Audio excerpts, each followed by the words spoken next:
우리가 잘 우리가 다 알다시피 거듭남에 있어서 예수님도 인자로 오셔갖고 너는 내 아들이다, 내가 오늘 너를 낳았다 하는 그 말씀 안에서 거듭난 거를 우리가 알아요. 그러는데 저는 그래서 그때 요한복음 1장에 나오는 그걸로 해서 그것이 주님의 거듭남이다 하는 것으로 성령이 비둘기같이 내리고 그렇게 했다는 것으로 그렇게 알고 있지만, 또 다른 분으로부터 들은 말씀 안에서 예수님이 죽고 장사되고 부활하셔서 그 영으로 온 것을 거듭남이다 하고 하는 저기를 들었어요. 그래서 그것이 좀 이렇게 분명해야 되지 않을까 하는 생각이 있어서요.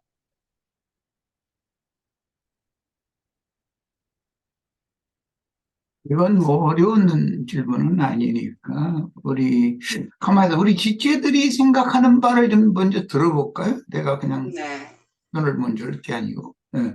우리 지체들이 이런 질문을 가령 기독교계의 어떤 목사한테 들었다, 우리 디나 자매는 뭐 다른 분한테 들었다 그랬는데, 중요한 것은 예수님이 거듭날 필요가 있느냐라는 것이에요. 질문의 가장 중요한 핵심은. 그리고 예수님이 부활하실 때 내가 오늘 너를 낳았다라고 하나님 말씀이, 시편 말씀이 적용된 사도행전 13장 33절이거든요. 네, 그 말씀을 어떻게 이해하느냐의 문제예요.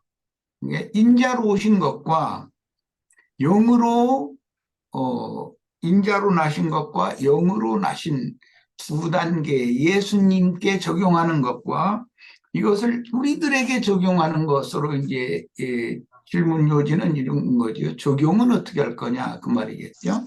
자, 한번 토론을 한번 해보시죠.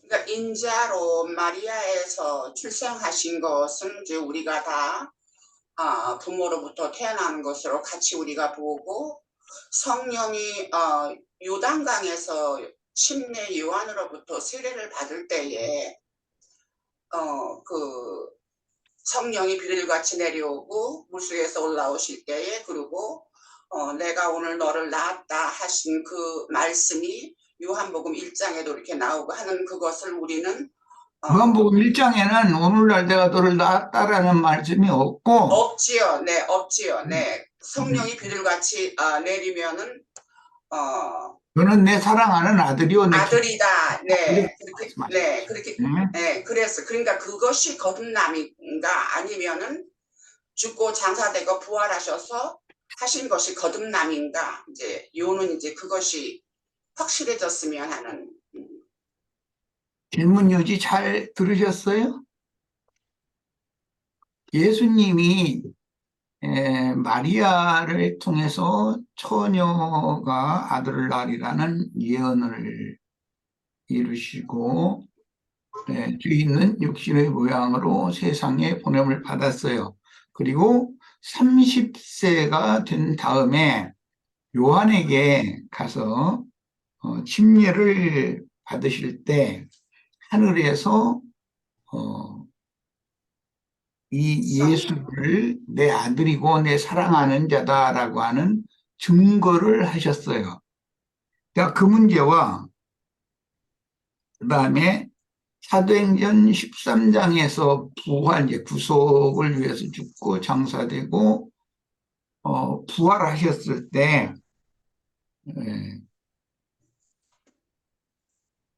너는 내 아들이라 오늘날 내가 너를 낳았도다 그러셨는데, 그건 이제 두 번째 난 거죠. 마리아를 통해서 인자로 한번 나셨고 이제는 영으로 나신 거예요. 그 문제, 질문이 주제가 그거네. 예. 자, 우리 지체들이 한번 어떻게 생각하는지, 어떻게 깨닫고 있는지 한번 증거를 해보시죠.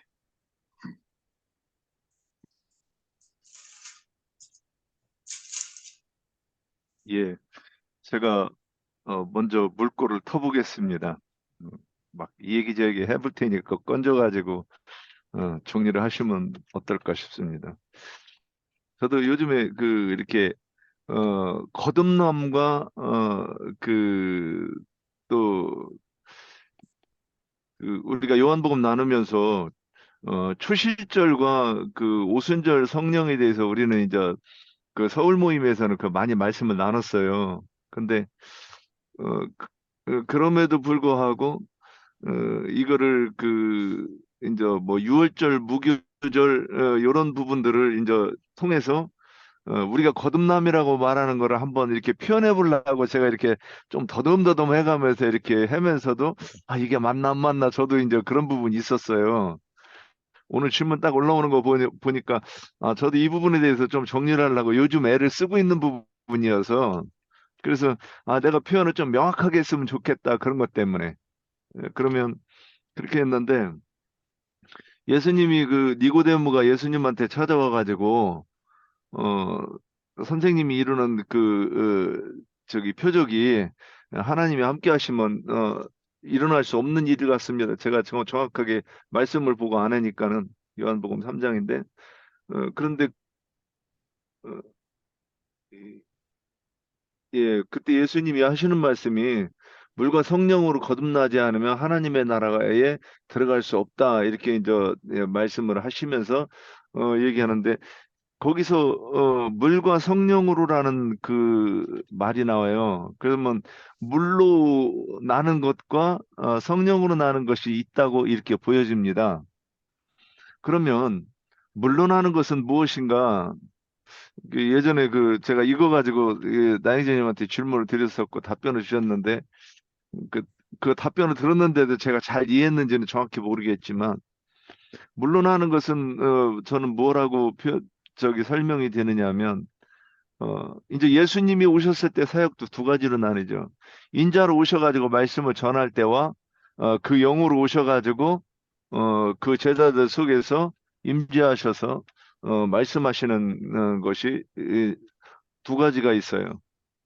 근데 첫 번째 물론하는 것은 뭐냐면 예수님이 도 육신 속에 있기 때문에 육신을 입고 있어서 누군가의 심령 속으로 직접 들어오시지 않고 그냥 옆에서 가르쳐 주는 그 말씀으로서 이렇게 보여요.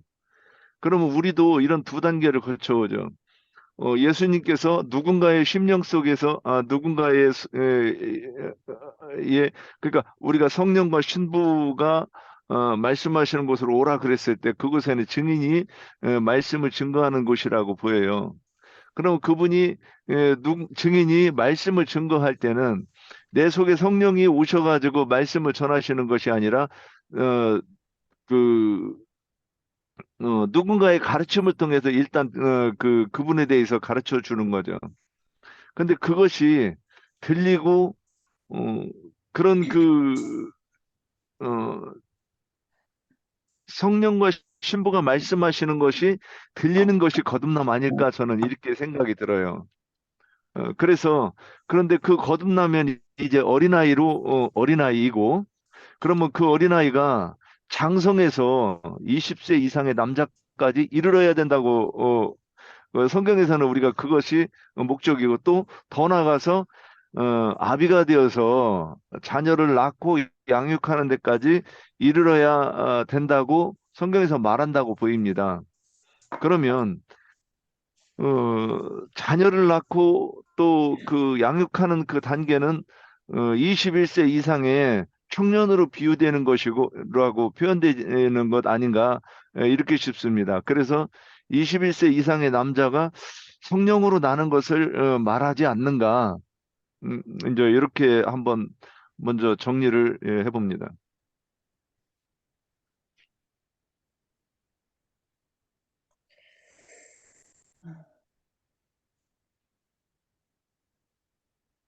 우리 윤영재가 지금 생각하고 있는 바에 대해서 정, 정리를 다 하셨어요? 뭔 말인지?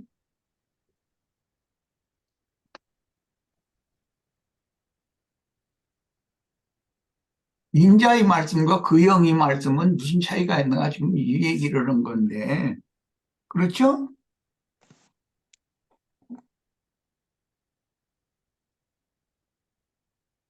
나영재님이 대답해야 될 것 같은데.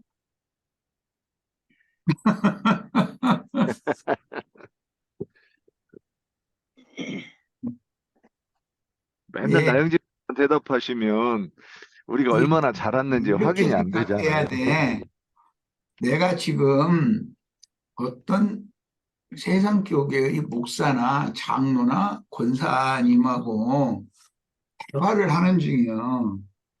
나는 그분을 설득해서 그분을 전도해야 되고, 그분은 대석교계의 그 목사나 장로나 권사는 나는 무조건 거듭났고, 나는 하나님의 이제 자녀가 됐으니까 잘 먹고 잘 살다가 죽으면 천당 갈 거고, 너 하는 말에 대해서 난 도무지 이해가 안 된다. 이렇게 나올 거 아니야. 그럼 그때 지금 대화를 하는 거예요. 나라고 생각하지 말고 이렇게 생각을 해보라는 거예요. 그래야 전도를 할 수 있을 거 아니야. 기독교계 목사라는 분들은 자기는 분명하게 거듭났고 하나님 나라에 죽은 다음에 들어갈 것을 확실하게 그렇게 믿는다고 믿는 사람이거든. 거기에 꽉 붙잡혀 있어. 한 발짝도 더는 나가려고 않거든. 딴 얘기하면 이단이라 이렇게 나오니까. 그런 것을 염두에 두고서 한번, 이런 시간을 가져봐야 될 것 같아요. 좀 어려운 것 같은데. 자, 이제, 니나 자매님의 이제 첫 번째 질문과 우리 윤 형제가 거기에 대한 직설적인 답변이라고 볼 수는 없지만 윤 형제가 생각하는 거듭남에 대해서 얘기를 지금 한 거예요. 그런데 내가 이제 이걸 역으로 우리 지체들이 일단 도움이 되려나 싶어서 질문을 할게요. 예수님이 거듭나야 되는가 이 문제예요. 이제. 예수님 거듭나야 돼요. 예수님은 거듭날 필요가 없어요. 이미 하나님의 아들이에요. 그렇죠. 거듭날 수 없습니다. 잘 안 들리네. 예수님은 그냥 사람이에요. 이미 하나님 아들이에요. 이 말을 그 질문한 거예요. 예수가 거듭날 필요가 있느냐 이 말은 예수는 단순히 사람이냐 죄 있는 육신의 모양으로 왔으니까 그것도 사람이니까 죄 있는 사람이라면 죄인이라면 당연히 거듭나야 되잖아. 그런데 예수도 인자로 오신 예수도 거듭나야 할 필요가 있는가 이걸 지금 질문하는 거예요. 그건 근본 아니죠. 하나님 자신인데.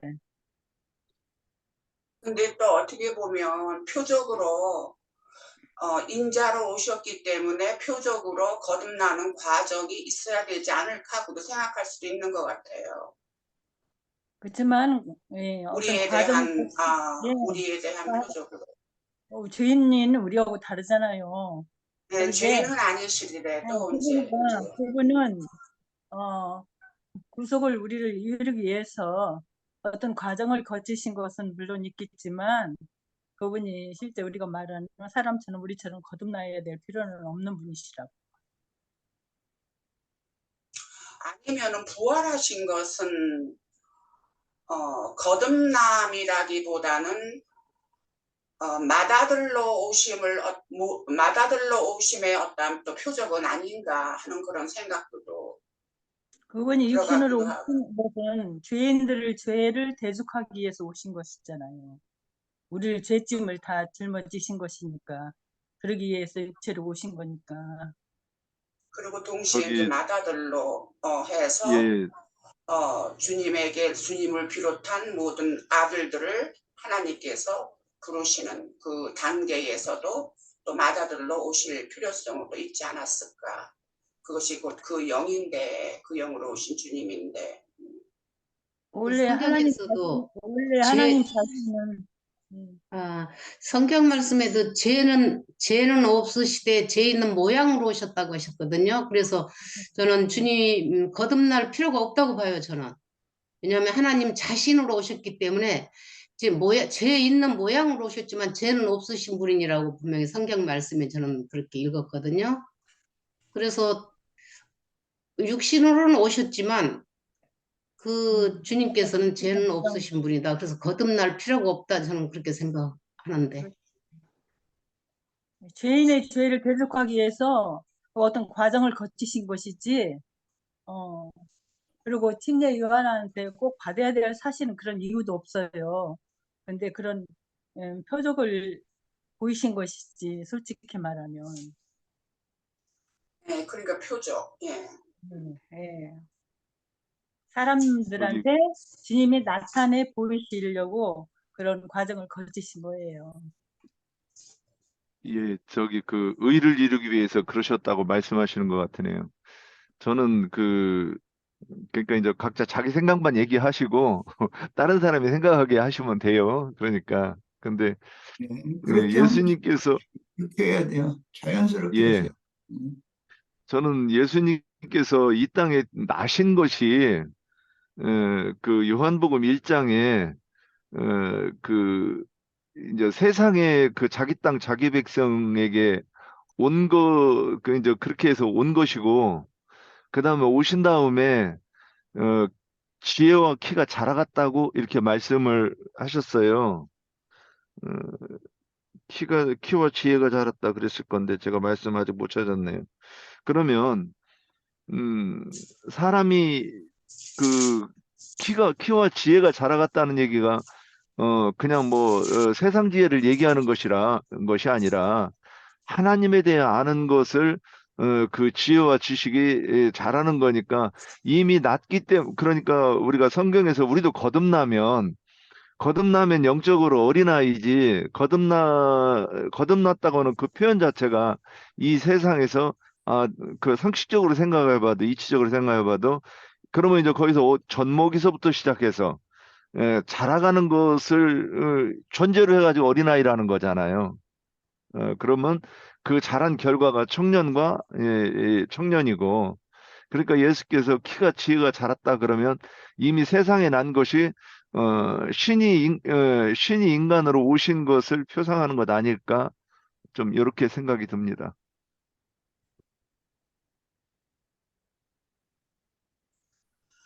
또 우리가 말씀에서 보면은 요한일서 5장에요. 6절에 보면은 물과 피로 임하신 이신이 고 예수 그리스도시라 물로만 아니요 물과 피로 임하셨고 증언하신 이는 성령이시니 하는 말씀이 있어요. 이거를 가지고 얘기를 하다 보니까 이제 바로 여기에서 이거하고 또 상관이 되는 것은 아닌가 하는 생각이 들었어요. 그래서 이것도 역시 어떠한 의미를 의미를 표하는 것이 아닌가. 물이라는 것은 이제 우리가 침례 요한으로부터 세례를 받으실 때의 그 물이라고 우리가 또 잠깐 생각을 할 수 있는 것도 아닌가. 그리고 성령은 그 영으로 이제 부활하실 때의 그 성령. 이것이 여기에 또 이렇게 어떻게 또 이렇게 포함된 말씀은 아닌가 하는 생각이 또 잠깐 들어서요.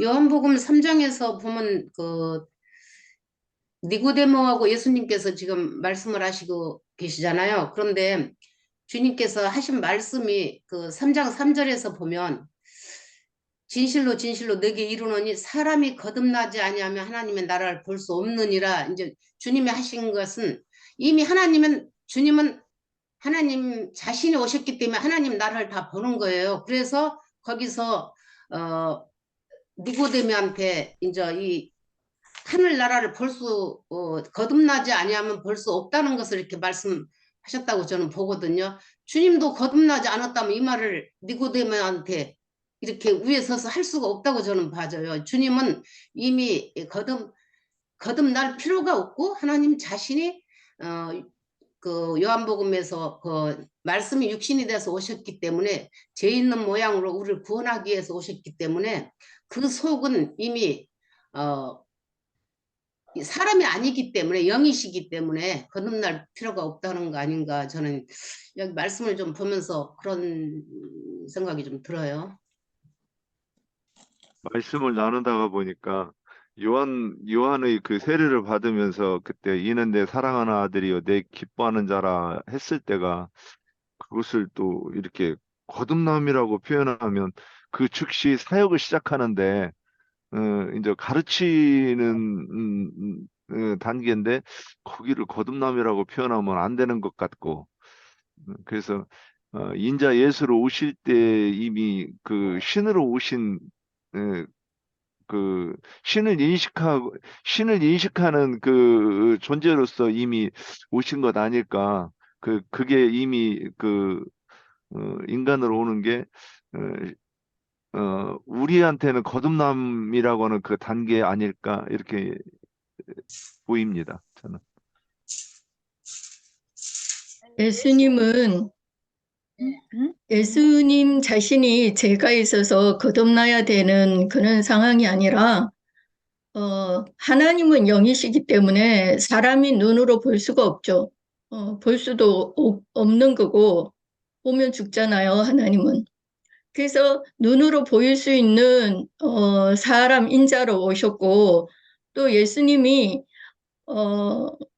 그러니까 우리가 모든 이렇게 뭐 이렇게 옷을 하나 만들어도 이렇게 백화점에서 이렇게 옷을 팔려면 샘플이라는 게 있어야 되잖아요. 그러니까 그 본보기를 보여주시는 그 길을 열어주신 거죠.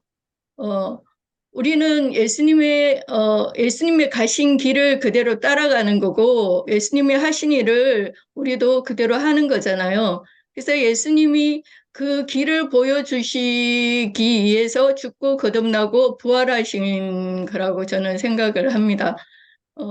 그래서 예수님이 보여주신 그 길대로 우리가 따라가는 것이지 예수님이 인자로 계셨을 때는 제자들도 예수님의 가르침을 받았어도 그 말씀의 참뜻을 몰랐었잖아요. 그래서 예수님이 내가 가는 길을 내가 가서 너희에게 다시 오는데 내가 가는 길을 너희들도 이제 올 거다 이런 말씀을 하셨는데 저는 그런 의미로 생각을 해봅니다.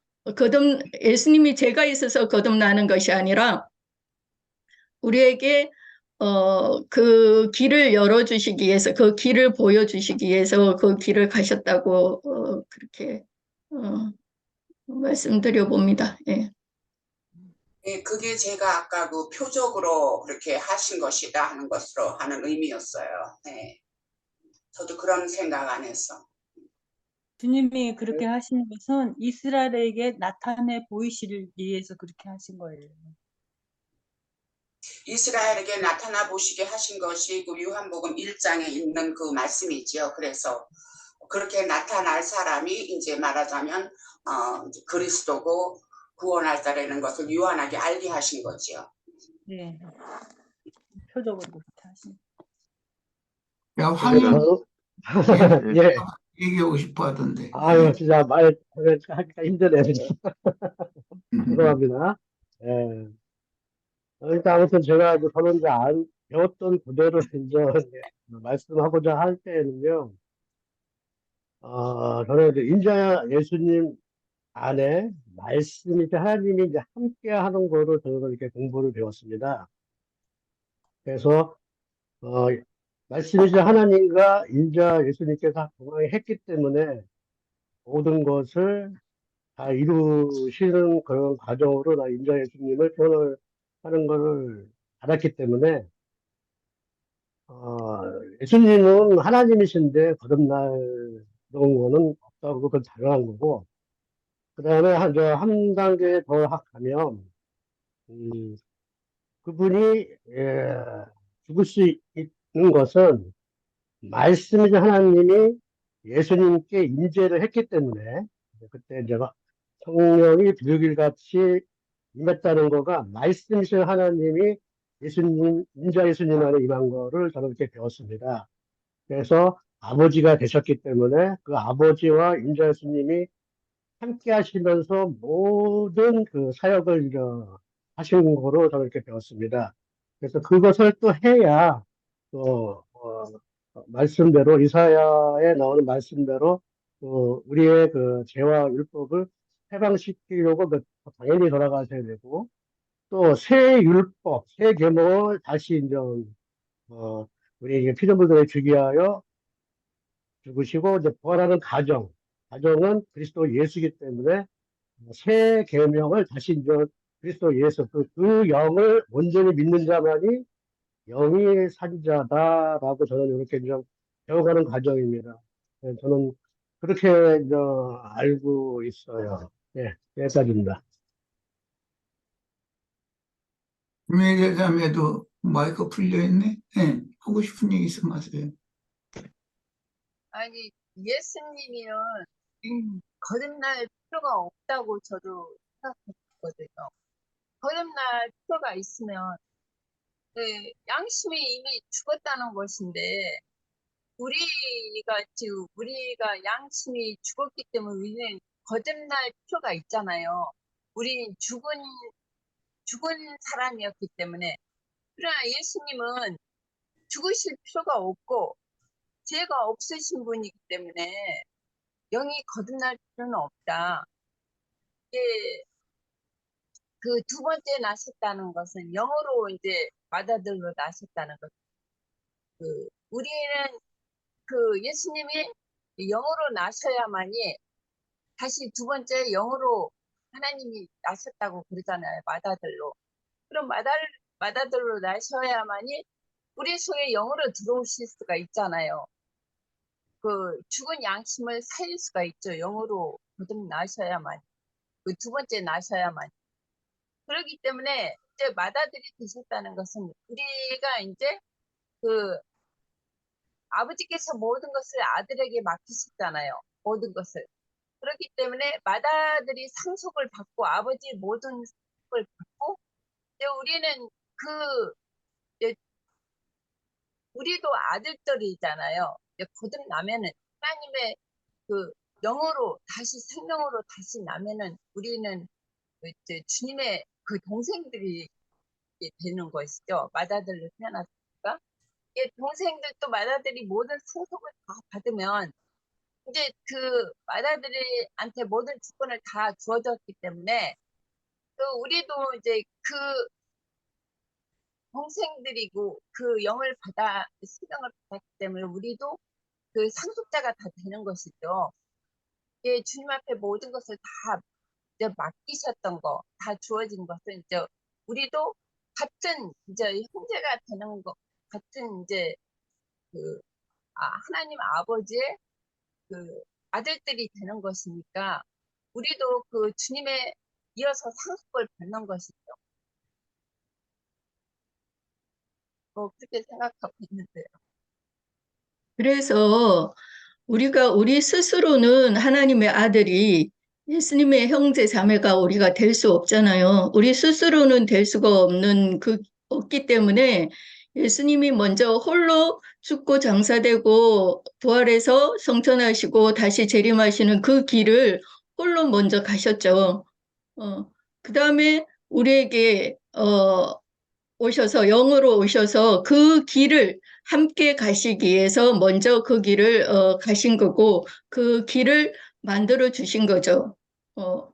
그래서 우리가 그 길을 예수님과 함께 가고 예수님이 하신 일을 함께 할 수 있는 그 길을 만들기 위해서 예수님이 그걸 보여주신 것이지 예수님 자신이 날 필요가 있어서 그렇게 하신 것은 아니라고 그렇게 생각이 됩니다. 예. 예수님께서 이 땅에 마리아 몸을 통해서 하신 것은 인생에 우리가 그 창세기에 있는 구약에 있는 거룩한 하나님을 볼 수가 없고 하나님을 만질 수도 없고 알 수도 없고 그 생명을 받을 수도 없는데 이제 그분이 대속되물이 되기 위해서 우리 모든 죄를 짊어지고 그 십자가에 죽으시고 이게 그 우리 옛 죄를 사시고 우리를 살려주는 영으로 오시려고 그 대속제물이 되기 위해서 그 물친의 몸으로 오셨잖아요. 그분이 죽고 이제 모든 죄를 다 짊어지고 그분이 죽고 강사되고 부활하셔서 생명 주는 영으로 이제 믿는 자들 속에 이제 들어오셨잖아요. 그렇기 때문에 이제 우리는 그분의 상속자가 이제 되는 것이고, 예, 그 예수님의 아들들이 이제 다 하나님의 아들들이 되기 위해서 그런 과정을 거쳤고 우리 속에 들으셔서 우리가 또한 그 생명을 받아서 혼의 구원을 이제 온전하고 안전한 구원을 이루어서 그러니까 아들의 나라, 그다음 이제 그 아들이 이제 그 마지막에는 이제 그 믿는 자들이 다 아버지께 다 바친다고 그러셨다고요. 그 주님이 몸으로 오신 것은 이제 거듭날 필요가 없고 오신 것은 우리의 예수님을 되기 위해서 그 과정을 다 이루셨다. 그리고 부활하셔서 우리 살아주는 영으로 우리 안에 들어오셔서 이제 이기는 자들, 완전한 자들, 하나님의 천국의 아들들을 되기 위해서 이루신 과정이죠. 그렇게 알고 있어요. 예, 제가 그 마지막으로 제 말은 마지막으로 정리 좀 한번 해보겠습니다. 그 세상에 예수님이 구원받아야 되느냐 이런 질문을 받을 줄은 생각도 못 했는데요. 근데 지금 이렇게 이제 우리 지체들 말씀하시는 거 보고 이렇게 들으면서 막 이제 정리를 해보는데 그 말씀이 생각이 나요.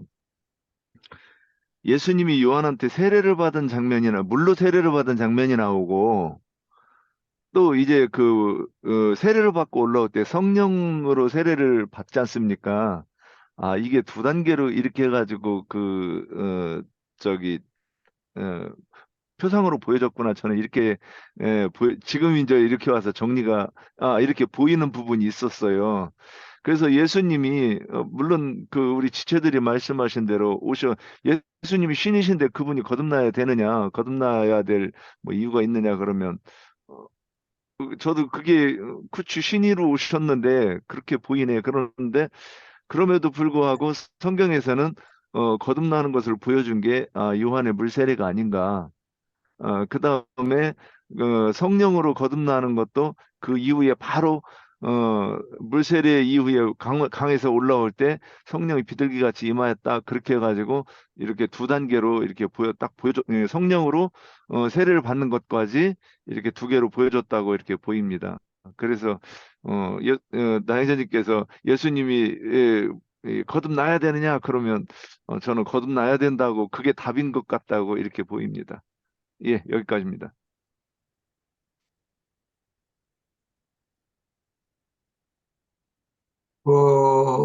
참여하실 분 안 계세요? 지금까지는 그냥 자유롭게 참여를 한 것이지, 뭐 어떤 것이 정답이다, 그런 것을 전제로 한 건 아니니까. 아까 루디아 자매 그 마이크를 풀었던데, 할 얘기 있으면 하세요.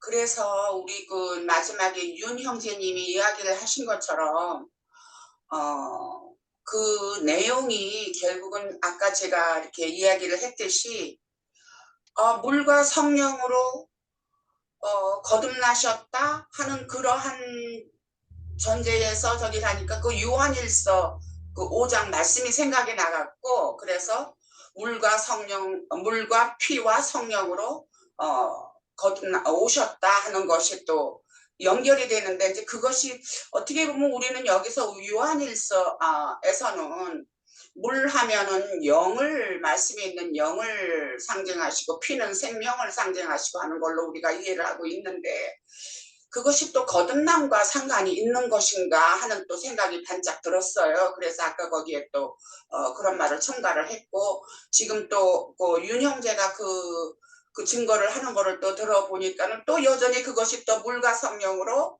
오셨다 하는 거하고 또 이렇게 연결이 되는 것 같고 그냥 그래요. 그래서 이게 좀 확실하게 한 문제가 있는 것 같아요, 우리 안에서.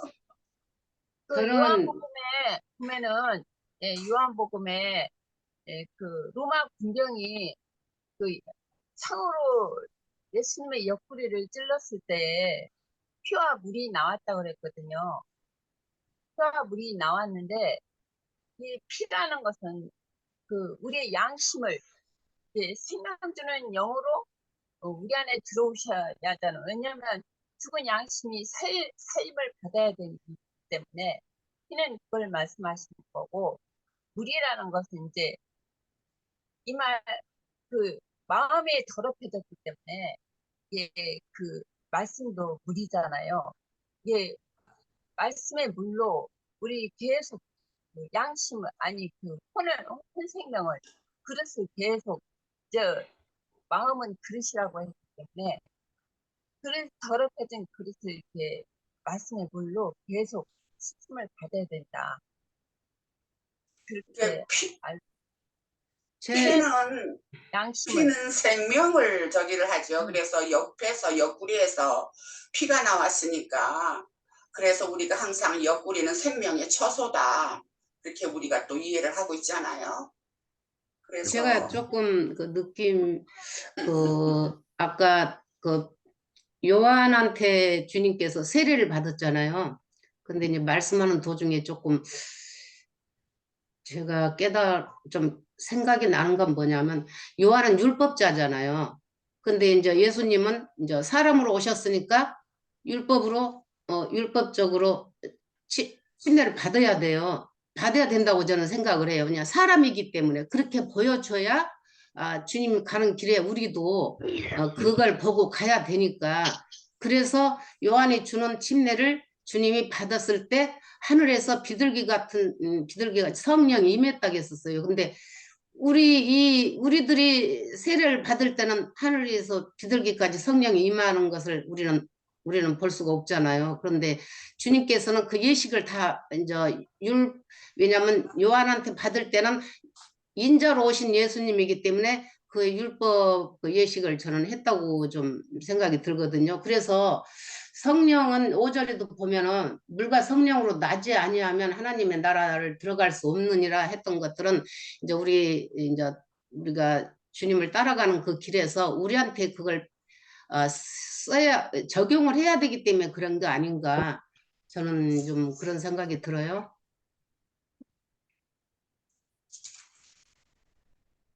여기 신학하셨다는 우리 이현재 자매님하고 한주아 자매님 이런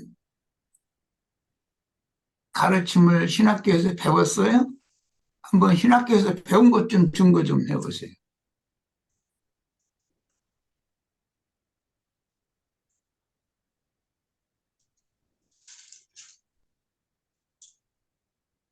신학교에서 배운 거는 그런 걸 안 배워, 아니, 하고, 여기 와서 우리가 말씀을 들을 때, 예수님은 하나님 자신, 죄가 없으신 분으로 오셨기 때문에 거듭날 필요가 없다라고 그렇게 알고 있어요. 아까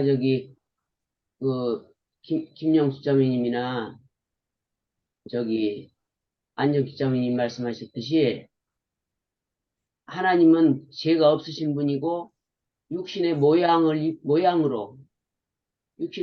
오셨기 때문에 거듭날 필요가 없다라고 알고 있는데요. 저도 하나님이 거듭날 이유가 없습니다. 왜냐하면 주님께서는 죄가 없으신 분이시기 때문에 우리의 죄를 대속하셔서 돌아가실 수 있었던 것이죠. 그렇지 않으면은 예수님께서 거듭나셔야 된다면 그게 말이 안 되죠. 그러니까 주님이 우리 죄를 대신해서 대속하셨잖아요. 그러나 예수님은 하나님이시지만 또한 완벽한 사람이죠. 인자죠. 그런 면도 한번 생각해 보시면 좋겠어요.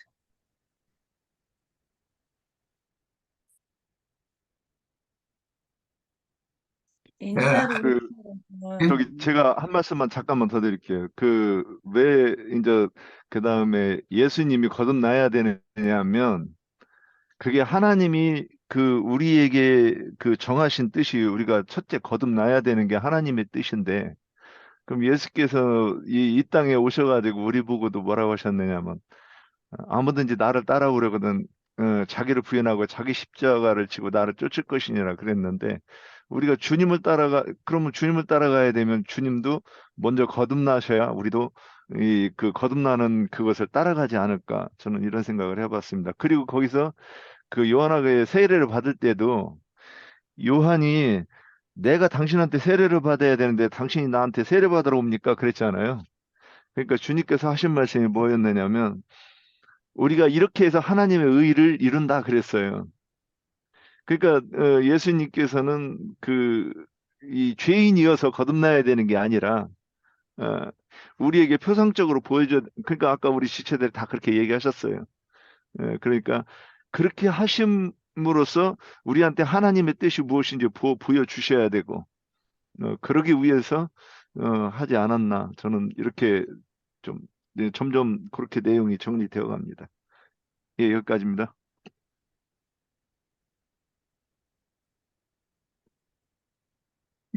지금 이제 25분 됐는데 더 참여하실 분 있어요? 지금 하는 얘기는 어떤 확증을 말하는 게 아니라 본인의 신앙을 그냥 피력을 해본 거니까. 예수님은 하나님 본 자체이신데 무슨 거듭이 필요합니까? 저는 그렇게 생각되네요. 그러니까 의견만 얘기해 주시면 돼요. 예, 네, 저는 그렇게 생각이 돼요. 예. 영이 죽은 사람이 거듭나야 되지. 주님은 원래 살아계신 분인데 거듭나야 될 이유가 없는 거라고요. 우리는 죽은다니까 살림을 받아야 되잖아. 주님이 이제 개인 견해는 이 정도로 마감을 하고,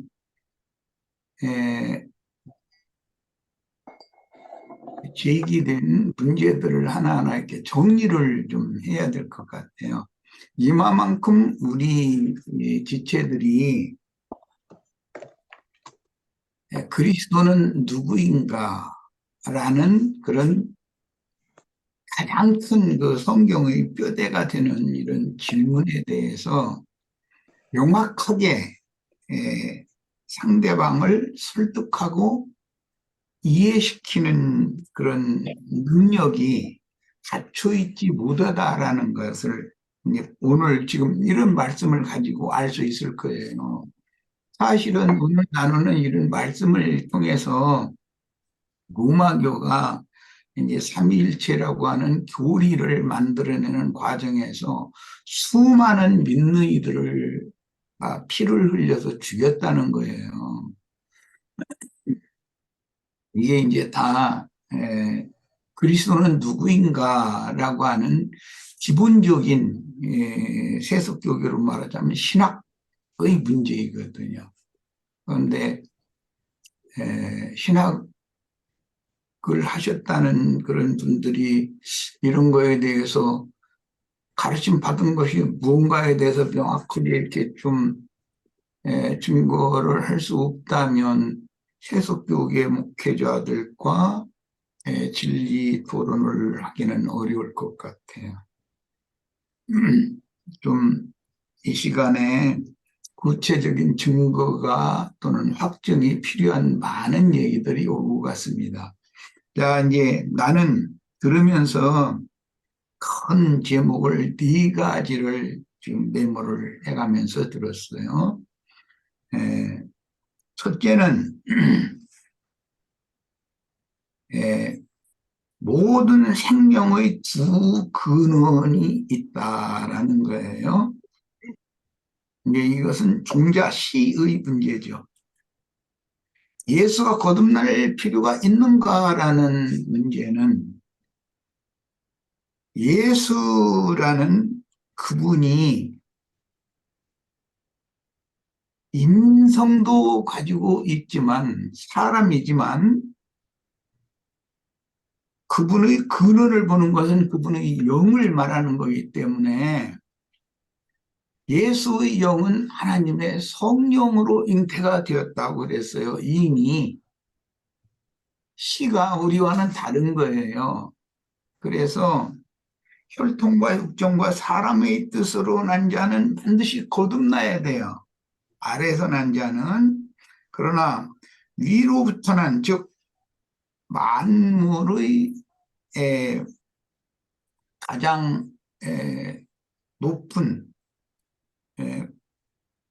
하늘로부터 난 만유의 이 대주제 하나님의 성령으로 한 예수는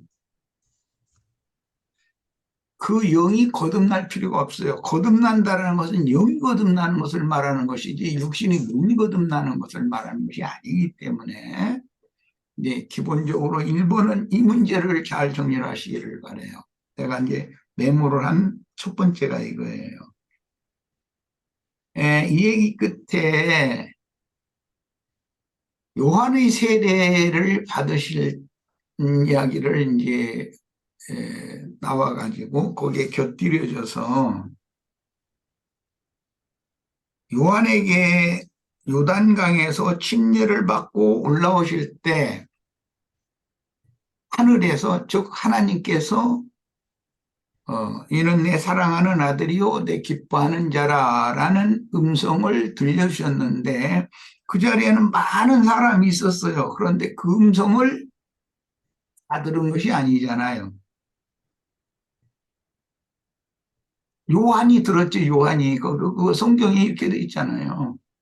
요한은 이분이 하나님의 아들이라고 하는 확증을 하게 된 것이 하늘의 음성을 들었기 때문에 이분이 하나님의 아들이다라고 확증을 하게 됐다고 돼 있어요. 자, 그 다음에 그 문제는 30세가 된 마리아의 태를 통해서 예수 그리스도가 태어났는데 30세가 된 이후의 일이에요. 침례를 받던 그 이야기는. 그러니까 이제 요한에게 침례를 받은 것은 예수가 하나님의 아들로서 새 창조를 위한 사역을 시작하시기 위한 문제인 것이지 예수님이 그때서 나는 건 아니잖아요. 30세 때서 거듭나는 그런 이지가 아니다라는 거예요. 기본적으로. 예수는 처음에 성령으로 이미 잉태되었고 성령으로 이미 난 분이기 때문에 30년 후에 또 날 필요가 없어요. 하나님의 영으로 이미 났기 때문에 이것을 잘 명확하게 정리를 하셔야 되겠고 30세 이후에 예수님이 요한에게 가서 침례를 받은 것은 율법 아래 나셔서 왜? 율법의 마침이 되러 오셨기 때문에 율법이 예수가 침례를 받으면 율법이 종결되는 거예요. 끝나는 거예요. 이제 예수가 마치는 율법을 마치는 거니까. 그러니까 이 문제 예수가 왜 율법 아래에서 나야 했는가? 그것은 율법을 다 이루어서 율법을 다 완전케 해서 율법의 마침이 되어야 하기 때문이에요. 그러면 예수가 침례를 받으면 율법과 선지자의 때가 끝나는 거예요. 즉 요한의 때는 그걸로 끝나는 거예요. 요한이 할 일은 예수를 물로 침례 주는 것으로서 자기 사역은 다 한 거예요. 그 다음부터는 이제는 예수의 사역이 시작이 돼요. 그런데 니고데모와 예수님의 사역의 시작에서 니고데모와 거듭나는 문제를 말씀으로 사역을 시작을 하잖아요. 그러면 물러나야 볼 수 있고 천국 하나님 나라를 거듭나야 들어갈 수 있다. 이렇게 두 단계를 말씀을 하셨어요. 물러나라라는 것은 니고데모가 율법 말씀으로는 계속 결례를 행한 사람이지만 예수 그리스도의 새 말씀, 영과 생명의 말씀으로 나야만, 씻음을 받아야만 율법의 저주가 씻겨나간다 그 말이에요. 니고데모는 유대인의 랍비였어요. 그런데 그는 율법 관념이 조성된 사람이에요. 그런데 예수님의 영과 생명의 말씀, 새 창조의 새 말씀으로 씻어져야 돼요. 그러니까 물러난다라는 말은 요한에게 가서 물 침례를 받는 얘기가 아니다. 이것은 내가 전에 그 무슨 침례교 목사 그 친구 이름이 누구였던가? 권영명.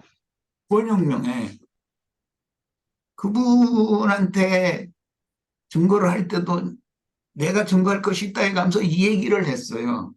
여기서는 지금 요한의 물 침례를 지금 주장하고 있지만 우리는 요한의 물 침례를 받아야 되는 것이 아니라 아멘. 예수님의 침례를 받아야 되는 거다라는 걸 내가 그날 강조하고 증거를 했었어요. 그 뒤로도 내가 그게 주안점을 맞춰서 여러 모양으로 증거를 했어요. 그래도 못 알아들었어요, 사실은. 그러니까 아직 그분이 내가 좀 말씀을 좀 못 깨닫고 있었던 것이 이제 빛이 왔습니다라고 전화라도 오기를 기다렸지만 아직 안 오는 걸 보면 나의 증거에 대해서는 무관심한다라는 말이겠죠. 요한의 침례를 계속 받아야 된다면 율법과 선지자의 때가 아직도 끝나지 않았다라는 주장을 하는 거예요. 그는 새 창조에 들어온 사람이 아니에요. 즉 거듭난 사람이 아니다 그 말이에요. 지금 하는 말을 잘 새겨두시기를 바라요. 요한의 침례는 요한이 예수를 침례하면 요한의 사역은 끝난 거예요. 즉 그러면 율법과 선지자의 때는 끝난 거예요. 그럼에도 요한의 침례를 계속한다. 요한의 물침례를 계속한다. 그건 사도행전에서도 계속 변론이 됐던 이야기들인데 그러면 그들에게는 율법의 저주가 아직 끝나지 않은 거예요. 그 말은 하나님의 새 일로 말미암는 새로운 피조물이 되지 못했다 그 말이에요. 거듭나지 않았다 그 말이에요.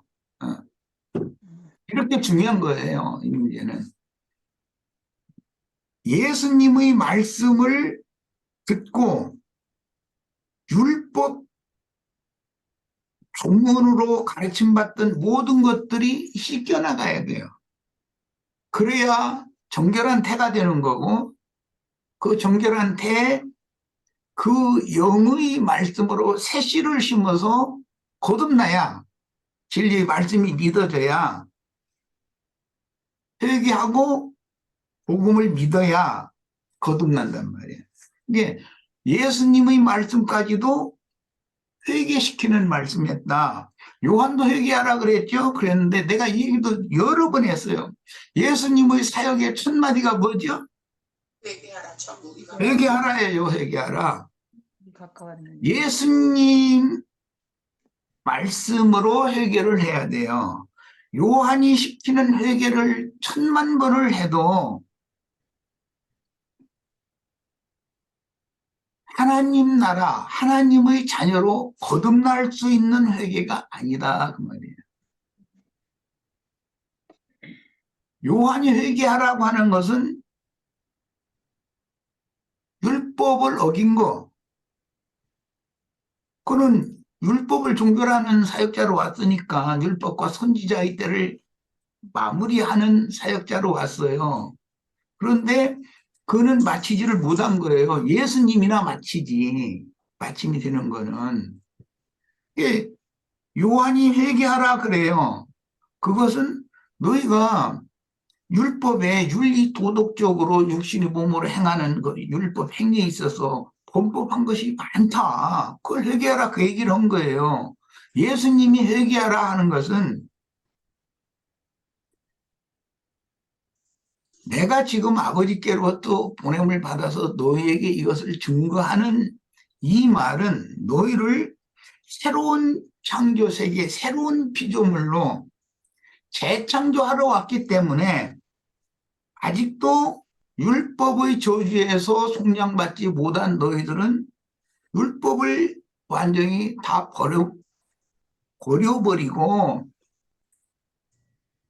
하나님의 법, 하나님의 새 법의 말씀으로 새로 창조해야 하기 때문에 너희는 지금까지 가지고 있던 율법 관념, 율법 저주로 해서 희생받아야 된다. 그런 뜻이었어요. 예수님은. 저희는 결국은 내게로 와야 된다. 그 말이에요. 요한에게 또 가면 안 된다. 모세에게 또 가면 안 된다. 모세로부터 요한까지 그 이제 율법과 선지자인데 거기로 다시 돌아가면 안 된다.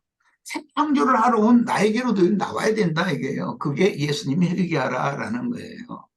근데 그 회개하라라는 그 요한의 증거와 예수님의 증거에 대해서 이해가 있어야 되겠고 계시록에 가서 마지막으로 교회들에게 회개하라고 하는 말씀의 의미를 이 세 단계의 회개에 대해서 이해를 정확하게 해야 되겠어요. 그것은 새 창조 안에 거듭났어도 계시록에서는 말이에요. 거듭났어도 교회 생활을 내가 원하는 대로 주의 성령께서 원하는 대로 하지 않는 것에 대해서 못하는 것에 대해서 돌이켜라 그 말이에요. 이것은 이제 하나님의 나라 안에 들어왔어도 거듭났어도 후사가 될 거냐 안 될 거냐의 문제예요. 그것은 이제 계시록의 문제는. 계시록의 회개 문제는. 자, 이 3단계를 잘 이해를 하셔야 되겠고 인자 예수께서 복음을 회개하고 복음을 믿어라 라고 계속 말씀을 증거를 했어요. 그 믿은 사람들이 제자들이에요. 그런데 인자 예수께서 3년 반을 그토록 많은 말씀을 가르쳤지만 제자들이 그때까지는 살아나지 못했었어요.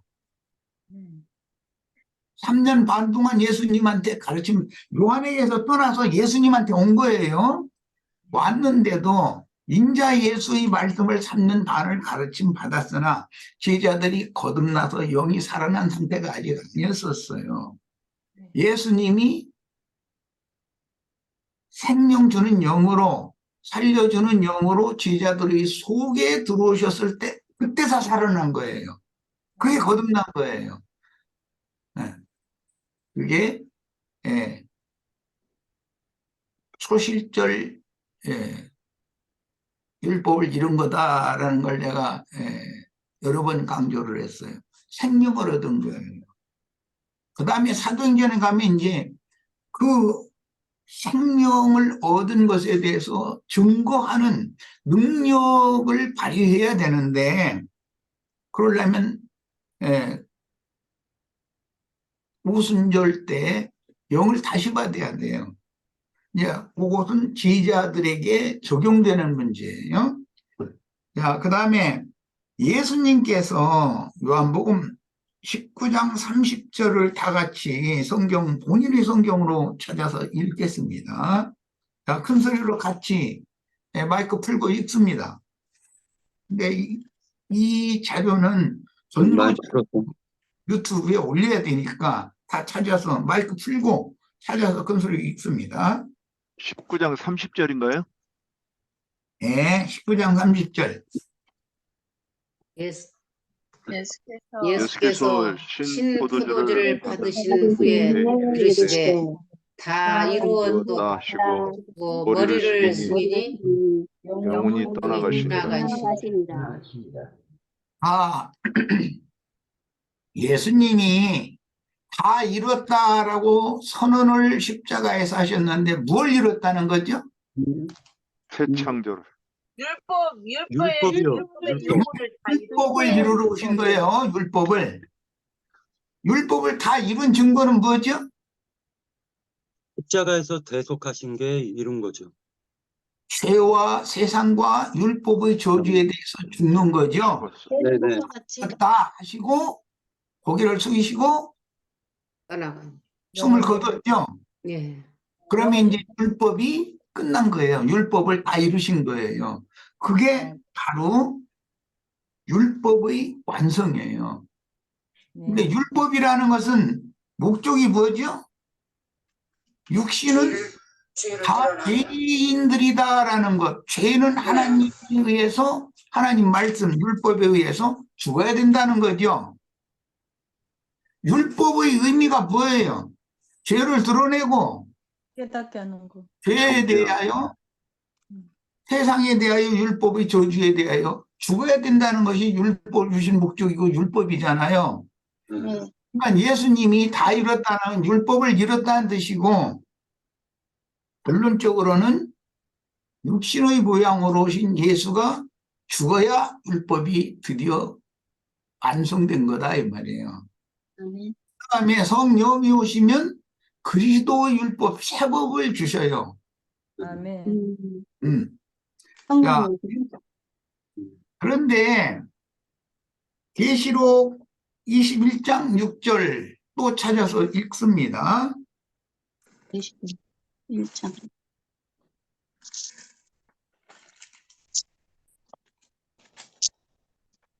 계시록 또 내게 21장 말씀하시되 6절. 자, 읽습니다. 또 내게 또 내게 말씀하시되 이루었도다. 나는 알파와 오메가요 처음과 마지막이라. 내가 생명수 세 불로 목마른 자에게 값없이 주리니. 이기는 자는 그것들을 상속으로 들을 받으리라. 성속으로 받으리라. 나는 그의 하나님이 나는 그의 되고 하나님이 그는 내 되고 아들이 그는 내 되리라. 아들이 되리라. 자, 계시록 21장 6절에 이루었도다가 또 나오죠. 네. 그럼 거기에서 이루었도다는 뭘 이루신 거예요? 요한복음 19장 30절에서는 율법을 이루신 것이고, 그죠? 네. 여기서는 새 창조를 이루신 걸 말해요. 그렇죠. 만물을 새롭게 하는 일. 자, 창조를 이루신 걸 말해요. 요한복음 19장 30절에서는 율법을 예창조를 완료한 거예요. 이루신 거예요. 그 다음에 성령이 제자들에게 오셔서 부활의 날 저녁에 숨을 내쉬며 가라사대 성령을 받으라 했을 때부터 새 창조 일이 시작이 되어서 하나님의 새 일이 시작이 되어서 계시록 21장 6절까지가 하면 새 창조 일이 완료된다 그 말이에요. 그러니까 구약 시대는 요한까지였고 인자 예수가 죽음으로 완료가 되었고 새 창조의 새 일은 예수 그리스도의 말씀 전파로부터 시작이 되어져 가지고 계시록 21장 6절에 가야 새 창조가 완료가 된다 그 말이에요. 새 창조의 완료는 이기는 자들을 하나님 나라의 후사로 삼는 거예요. 그것이 창세기 1장 1절에 나오는 태초, 그 다음에 계시록 마지막에 나오는 아멘 주 예수여 오시옵소서라고 했는데, 네, 거기까지 처음부터 끝까지 시작부터 완료까지 다 이루어지는 거예요. 그럼 두 단계를 얘기했어요. 율법과 선지자의 때를 마침이 되시는 문제, 율법을 완성하시는 문제와 그리스도의 새법, 새 창조의 새 일을 예수의 말씀으로 시작해서 성령께서 교회에게 이 말씀을 완성시키는 거예요. 자, 교회 중에서도 이기는 자들에게만 완성이 돼요. 이렇게 돼 있죠. 이기는 자들은 이 모든 것을 유업으로 상속받는다. 이게 결론이죠. 네. 자,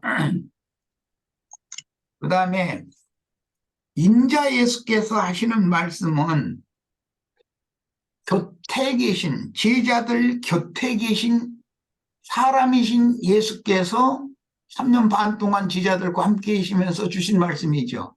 네.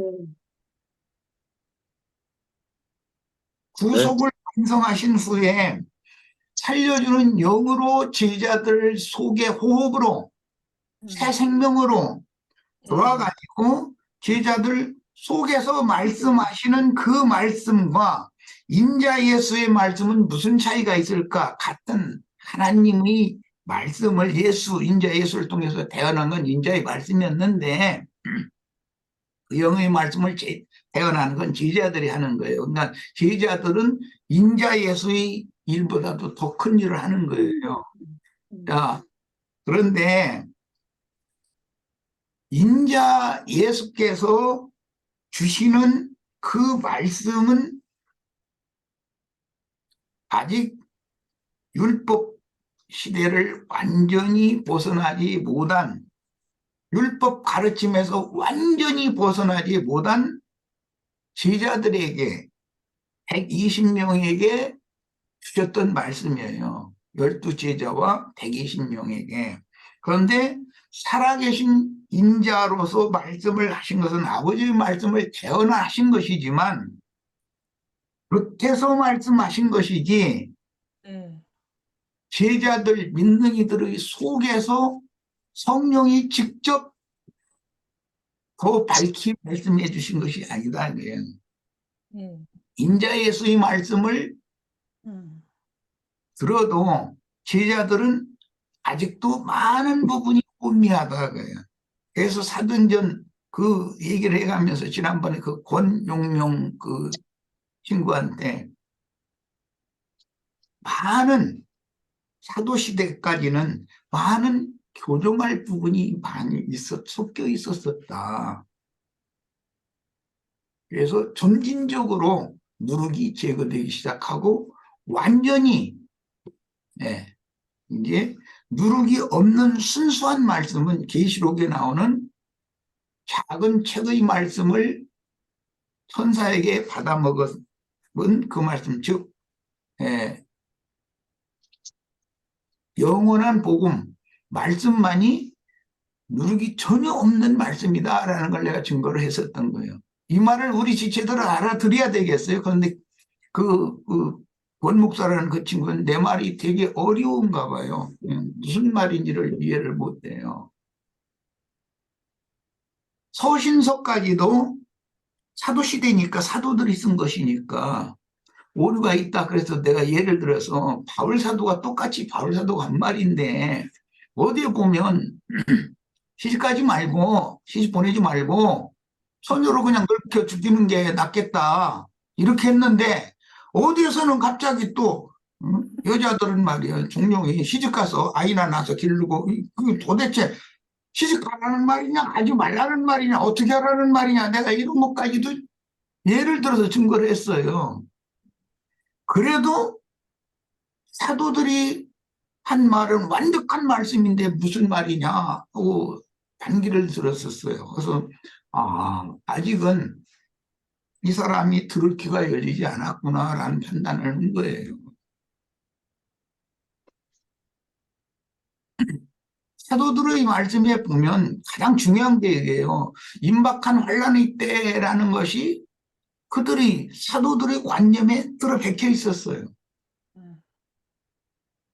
그러니까 오늘날 기독교인들이 생각하는 재림의 때라는 것이 금방 온다. 세상 심판이 금방 되고 믿는 이들은 좋은 데로 이렇게 데리고 가는 것이 곧 온다. 이제 그런 데서 휴거론 뭐 등등 이런 것이 나온 거예요.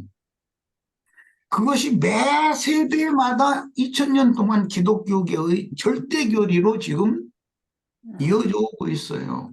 아까 내가 신학했다는 우리 이현자 자매님하고 그 한자매님 한번 증거 좀 해봐라 그랬는데, 신학교에서 뭘 배웠는지를 내가 들어보려고 그런 거예요. 그렇게 엉터리도 없는 걸 배웠다라는 걸 내가 본인의 입으로 증거하게 하려고 했던 건데 뭐 얘기들 안 하시니까, 내가 보기에는 신학을 하셨지만 거기 70점 이상 그거 받아야, 김옥경 자매님 70점 이상 받아야, 레포트 낼 때마다 평균 70점 이상 받아야 학점 미수가 되는 거잖아요. 그런데 70점도 내가 보니까 못 받은 것 같아. 레포트를 뭐 수도 심하게 써냈을 텐데 점수는 얼마씩 받았는지 자체를 내가 뭐 학적부 가서 조사해 볼 수도 없는 70점도 다 받지 못한 신학교로 그냥 왔다리 갔다리 한 거지 뭐. 내가 뭐 질문하면 못 알아듣는 거예요.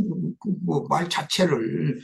권 목사라는 분이 침례교 신학, 세상 교계에서 침례교 신학이 그래도 제일 밝다고 그러거든요. 그런데도 침례교 신학을 한 사람인데도 나하고는 성경을 이해하고 보는 관점이 너무 차이가 있고, 그분은 그분의 관념으로 조성되어 있기 때문에 내가 하는 말을 반박은 이제 나중에는 반박은 안 했지만, 반박은 못하지만 답변을 못 한다 이거예요. 그 왜 그러는가? 그만큼 신앙에 있어서는 현격한 성경을 보는 관점부터 시작해서 완성까지 나가는 그 하나님의 경륜의 관점을 전혀 내 말을 이해를 못했기 때문이라고 는 생각해요. 이제라도 이해를 했으면 이제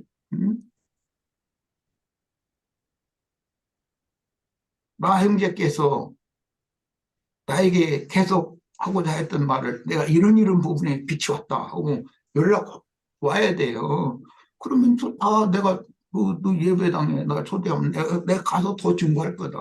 너 나 있는 모임에 와서 증거하고 싶으면 너 저기 모든 지체를 다 데리고 와서 우리가 그리스도의 몸 안에 있다면 얼마든지 쌍통해야 되지 않냐 라고 나는 당연히 그렇게 답변을 했을 거거든요.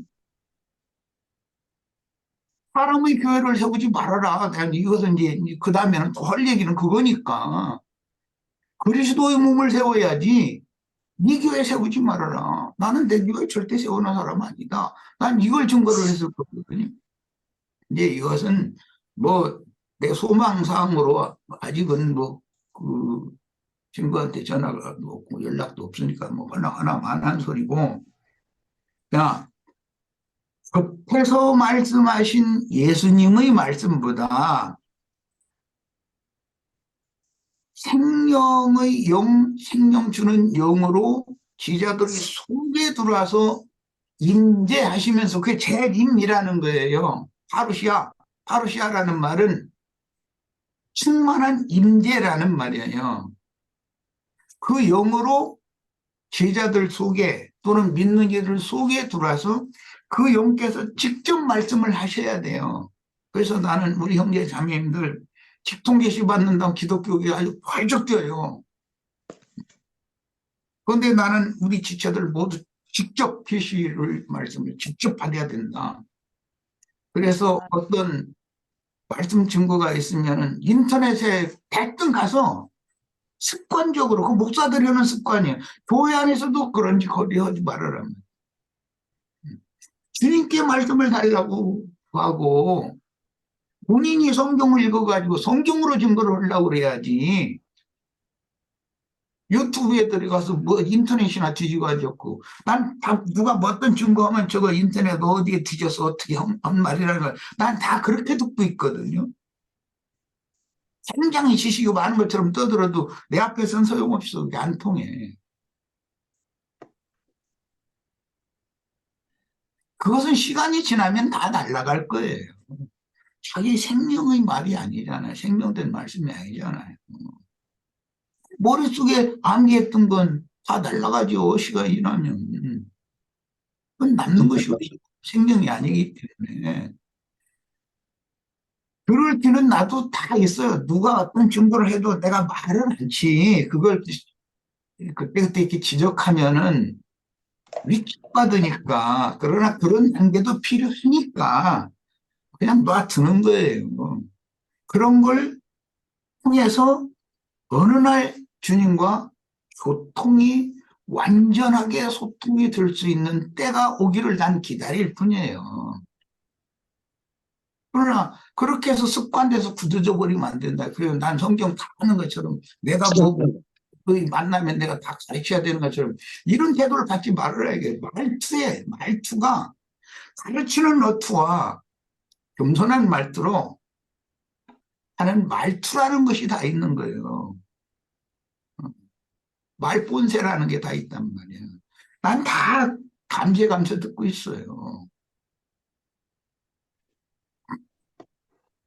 자, 이제 이 문제는 우리 지체들 너무 위축될까봐 이제 이 정도 하고, 그러나 계속해서 남의 것을 가지고 인터넷에서는 많은 자료들이 있는데 그 중에 취사 선택해가지고 이렇게 하는 그것에 너무 유스트되지 말아라. 그것이 유스트되면,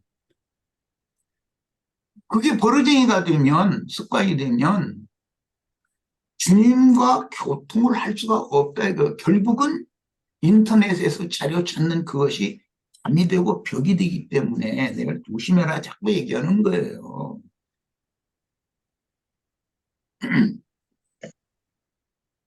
그 대신 나는 성경을 부지런히 읽어라. 아니, 뭐든지 성경을 읽어라. 성경으로 증거를 해야 사람을 설득할 수 있다. 내가 이걸 강조합니다. 자, 이 인자 예수도 아버지의 말씀을 재언을 했지만 인자 예수의 말씀을 들은 제자들이 거듭났느냐? 거듭나지 못했어요. 그랬죠? 그러나 그 들은 말씀이 속에 저장이 되어 있었기 때문에 성령이 오셔서 더 밝은 것, 인자 예수께서 제자들의 생명의 수준 때문에 완전한 데까지 나가는 것을 증거할 수 없었던 것을 성령은 소상하게 풀어서 증거를 해줄 수 있어요. 이것이 재림이에요. 임재다. 이게 파르시아. 제자들 속에서 인자의 말씀을 재설명해 주는 거예요. 확정해 주고. 그런 걸 받아라 나 이 말이에요. 어떤 유명한 목사의 설교를 듣는 거 이런 것은 피상적인 내 곁에서 해주는 말 이것이지 않냐. 심지어 교회 안에서도 나도간 형제가 하는 말을 듣는 것은 첫 단계일 뿐이지 나는 주님과 형제 자매님들이 직접적인 교통을 하기 위하여 다리를 놔주려고 이런 일을 하는 것이지 내가 하나님은 아니잖아요. 성령이 속에서 계시를 해주셔야 되는 일이지. 자, 그 다음에 주의 성령이 오셔야만 모든 진리 가운데로 인도를 받을 수가 있는 것이지 인자 예수는 그분 자신이 진리이고 진리의 하나님의 말씀을 대언하시는 중이지만 제자들의 수준이 있기 때문에 모든 진리를 다 증거할 시간도 없었고 증거해도 못 알아듣고 증거를 할 수가 없었어요. 그래서 예수님이 가르친 것은 큰 줄기와 뼈대를 가르친 거예요. 성령이 오시면 거기 과정들의 다리를 연결을 해서 모든 진리 가운데로 정확하게 인도를 해 주셔요. 그래서 증거를 하는 거 보면 내가 이제 하는 얘기예요. 오늘 내가 이제 크게 예수님이 요한복음 19장 30절에서 다 이뤘다 하신 그 다 이뤘다라는 말과 계시록 21장 6절에서 이뤘도다 난 알파와 오메가 처음과 나중에 이제 이런 말씀과의 그 관계성 과정 이것을 연결을 하게 생각을 해보라고 이렇게 증거를 하는 거예요. 이렇게 증거를 할 줄 아는 사람이 능력의 영을 입은 사람이에요. 생명은 있는데 주님이 말씀하시고자 하는 의도를 정확하게 증거할 수 없다라는 건 아직 능력의 영으로 덧입지 않았다라는 뜻인 거예요. 자, 이제 두 근원이 있다라는 거 이제 좀 더 보겠습니다. 혈통과 육정과 사람의 뜻으로 난 자는 썩어질 씨로 나는 거죠. 아멘. 육신의 씨로 아래에서 난 거잖아요, 그건. 아멘. 네. 그러나 하나님의 영원하신 뜻을 이루기 위하여는 반드시 위로부터 거듭나야 된다는 거예요. 이것이 지금까지 두 근원에 대해서 얘기한 거예요. 그 다음에 인자 예수 안에 계신 하나님, 즉 신성과 인자의 인성이 과정을 거쳐서 영원한 하나님의 영광에 다시 하나님의 영광과 함께 하나님의 영광이 함께 하셨던 분이 하늘 영광을 떠나서 죄 있는 사람의 모양으로 어둠과 사망이 충만한 세상에 오셨잖아요. 인자잖아요. 그분의 영은 성령으로 났어요. 근원이 하나님 자신이에요. 예수 속에 있는 영은. 그러나 예수라는 사람을 입고 왔으니까 당연히 인성이 있잖아요. 예수님의 혼 기능이 있단 말이에요. 정신이 있고. 또 사람이 육의 눈으로 볼 수 있는 혈육의 몸이 있잖아요. 그러면 예수의 인성과 예수의 몸까지도 완전한 영광에 이루고 완전한 영광을 취하기 위해서는 과정을 거치는 과정이 있었다. 성령으로 나셨지만 인자를 입고 오셨으니까 인자를 벗기 전에 그래서 성경에는 예수가 많은 고난으로 말미암아 탄식하고 고통하고 눈물을 흘린 이야기가 나온 거예요. 그래서 온전케 되셨다는 거예요. 그 온전케 되셨다라는 것은 영이 온전케 되는 걸 말하는 것이 아니에요. 영은 온전케 되고 말고 할 필요가 없는 거예요. 이미 하나님 자신이니까 예수 안에 계신 그 영은 하나님의 신성 그대로였으니까. 그러나 그 인생이라고 하는 과정을 통해서 예수님의 인성도 그 다음에 육신의 모양인 몸까지도 다 영광에 들어가야 될 필요가 있는 거다 이거예요. 그것이 구원의 완성이니까. 그것은 우리 형제 자매들이 특히 우리 김옥경 자매니 그 부분에 대해서 잘 설명을 했어요. 그런 과정을 거치는 거예요. 그 다음에 이제 마지막은 굉장히 중요한 이야기인데 거듭나는 것은 영이고 혼은 인성이고 또 그 혼과 영을 덮개로 입고 있는 것은 예수도 피를 흘릴 수 있는 몸을 가지고 있었어요. 그런데 그 예수의 몸은 흙의 성분이지 예창조의 성분이지 그것이 완전한 영원 세계의 성분이 아니잖아요. 그 몸으로 인자 예수의 몸으로 영생할 수는 없는 거잖아요. 그래서 그 몸을 벗는 것이 십자가 사건이었었어요. 그리고 이제 생명의 영, 생명 주는 영으로 제자들에게 임하셔서 이제는 인자 예수의 몸이 아니라 그리스도의 몸을 세우는 거예요. 이 그리스도의 몸이 교회라는 거예요. 아멘. 교회는 우주적인 거예요. 인자 예수는 제자들이 곁에서 말씀하실 수는 있지만 제자들 속에 들어오실 수도 없었고 제자들을 통해서 그리스도의 새 몸, 영적인 몸, 우주, 전 우주 여긴 한 몸을 이룰 수가 없었어요. 그래서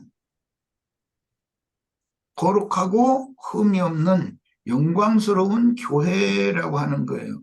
하나님의 영광에 이른다는 건 실제로는 우리가 하나님의 영광에 이른다는 말은 죽어서 천당 간다는 기독교 그건 전부 거짓말이고